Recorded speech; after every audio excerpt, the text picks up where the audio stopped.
ఆమేన్. దేవుని వాక్యం చేద్దాం. అపోస్తల కార్యములు 26వ అధ్యాయము.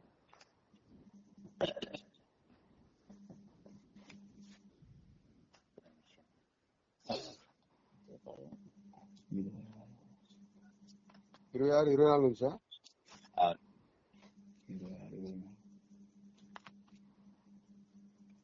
అతను ఇలాగూ సమాధానం చెప్పుకొని చుండగా, ఫేస్తు, పౌలా, నీవు వెర్రివాడవు, అతి విద్య వలన నీకు వెర్రి పట్టినదని గొప్ప శబ్దంతో చెప్పెను. అందుకు పౌలు ఇట్లనెను, మహాఘనత వహించిన ఫేస్తు, నేను వెర్రివాడను కాను గాని సత్యమును స్వస్థబుద్ధియు కల మాటలనే చెప్పుచున్నాను. రాజు ఈ సంగతులు ఎరుగును కనుక అతని ఎదుట నేను ధైర్యంగా మాట్లాడుచున్నాను. వాటిలో ఒకటి అతనికి మరుగై ఉండలేదని రూఢిగా నమ్ముచున్నాను.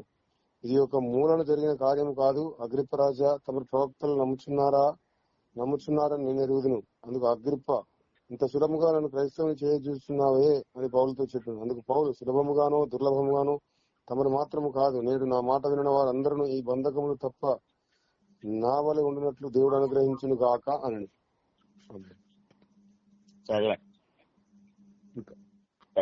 అంతటా రాజును అధిపతియు బెర్నీకేయ వారితో కూడా కూర్చుండిన వారును లేచి అవతలకు పోయి, ఈ మనుష్యుడు మరణములకైనను బంధములకైనను తగినదేది చేయలేదని తమలో తాము మాట్లాడుకొనిరి.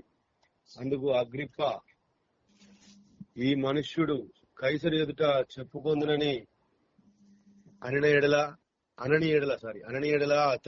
అతనిని విడుదల చేయవచ్చునని ఫేస్తుతో చెప్పాను. మనం చదువుతున్నటువంటి భాగంలో అపోస్తలుడైన పౌలు గారు ఫేస్తు ఎదుట తన సాక్ష్యమును పంచుకున్నాడు.